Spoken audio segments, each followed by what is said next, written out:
How do we grow in the confidence in what God has placed in us?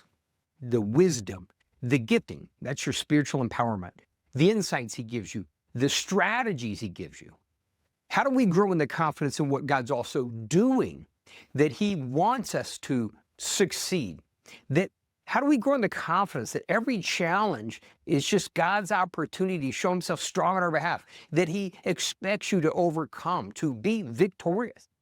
How do we grow in that kind of confidence while also avoiding that silent trap of believing it's about us?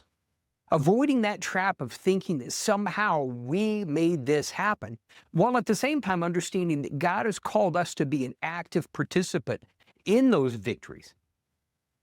The comment came in last week that the person recognized, they understood their gifting, they understood it was their empowerment to fulfill all that God had for them. But they also commented that they were careful to downplay that gifting because they didn't want to take the credit. They didn't want to fall into that trap. They wanted it to be all about God. And I absolutely respect that attitude. But I do want to offer some alternative thoughts. How do we avoid that? What I consider to be the silent killer of success, that as they were getting ready to go into the promised land, God said all the amazing things He was going to give them that they would accomplish through Him. But He also said, be careful that when you're comfortable, you don't start to believe that my hand gained this. So we do want to avoid that silent killer of success. But confidence is a powerful thing. Confidence gives us the boldness to approach situations, circumstances, challenges with confident expectation. And how do we grow in that in a healthy way? And one of the greatest examples, one of my favorites, is David preparing to face Goliath.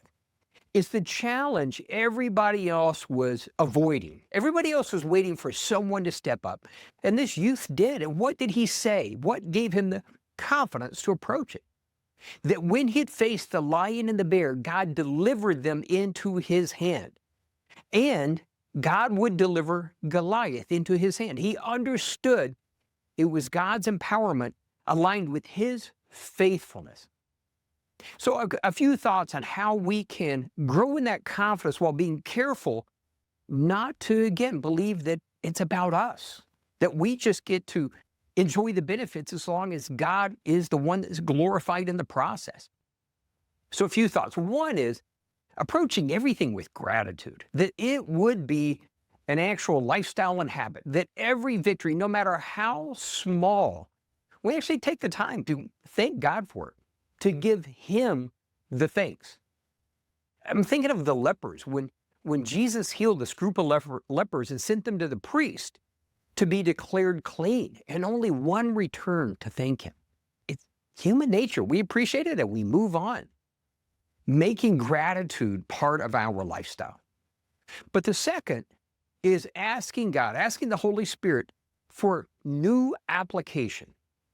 The things that God has invested into you, that gifting, that wisdom, the insight, the strategies, all the things He's invested into you.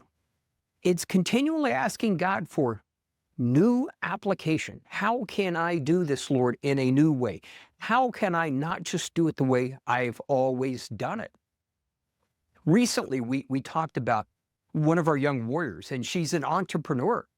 And the word to her from God was to begin to ask Him for new strategies for success. And that in the process, it would be a process, God would cause that her type of clientele to be attracted to her. And what it means is this greater dependence on God. It means getting out of your comfort zone and wrestling through what God is saying. And rather than continuing to go by the old guidebook in her industry, beginning to approach it in a fresh fashion, approaching it in a way that causes her to draw closer to God. What's that new application in all that you and I do? And then finally, new territory. That when we get to the point where we realize, hey, we're comfortable, we've got it figured out, we've had success, whatever it may be, asking God to reveal to us, to show us that new territory to take. That we would not, that recognizing comfort is the enemy, that when we start to get comfortable and we can start to believe that we earned it, and maybe to a degree we have, but recognizing comfort is the enemy because complacency keeps us from continuing to press ahead.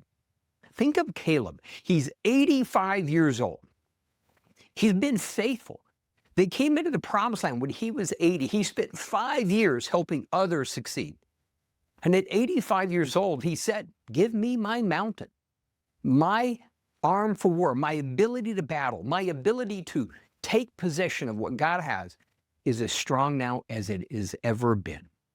It's a recognition that we're continually called to take new territory for God under his direction, through what he's called us to, in whatever sector, whatever assignment God has placed you in. And then finally, one last thought. Generosity is the most powerful tool at your disposal. Generosity purifies our motives. And we think of generosity, we automatically gravitate to financial issues.